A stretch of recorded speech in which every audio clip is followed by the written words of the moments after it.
রাতে আধার কাটিয়ে পূব আকাশে ভোরের সূর্য, লাউয়ের ডগার ফাঁকে উকি দেয় রাঙা আলো। তাতে ধীরে ধীরে কেটে যায় অন্ধকার। তখনও কুয়াশার চাদরে ঢাকা পড়ে থাকে উত্তরের জেলা রংপুরের প্রকৃতি। দিনের আলো ফুটতেই গাছের ডগায় মুক্ত দানার মতো ঝলমল করছে স্নিগ্ধ শিশির কণা। এসবই জানান দিচ্ছে এসেছে শীত। তাই তো প্রকৃতিতে এখন সাজ সাজ রব। হালকা শীতের সকালে এক বুক নিঃশ্বাস নিতে রোজ ছুটে চলে অনেকে। শীত তো আজকে একটু বেশি, ঠান্ডাও একটু বেশি। সারা রাইতে কুয়াশা পড়ে বা সকালবেলাও 9টা পর্যন্ত ঠান্ডায় থাকে। এখন সকাল থেকে একটু শীত ভালো রকমের লাগতেছে। এখনো আল্লাহ দিলার সূর্য উদয় হচ্ছে, এখন শীত একটু কম লাগবে।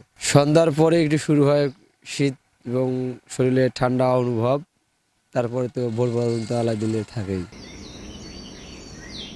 অবশ্য সারাদিন খানিকটা উষ্ণ থাকে প্রকৃতি, কিন্তু সন্ধ্যা নামতে না নামতেই পড়তে শুরু করে কুয়াশা, বইতে থাকে হিমেল হাওয়া।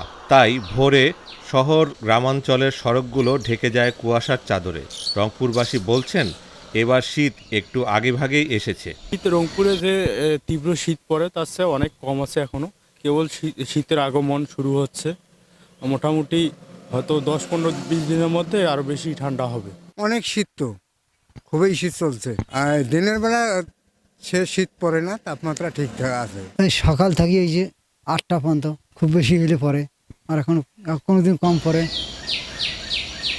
আবহাওয়া অফিস জানিয়েছে রংপুরে 14 থেকে 16 ডিগ্রি সেলসিয়াসের মধ্যে তাপমাত্রা ওঠানামা করছে। ডিসেম্বরের মাঝামাঝি তাপমাত্রা আরও কমবে, তখন আরও বাড়বে শীতের দাপট।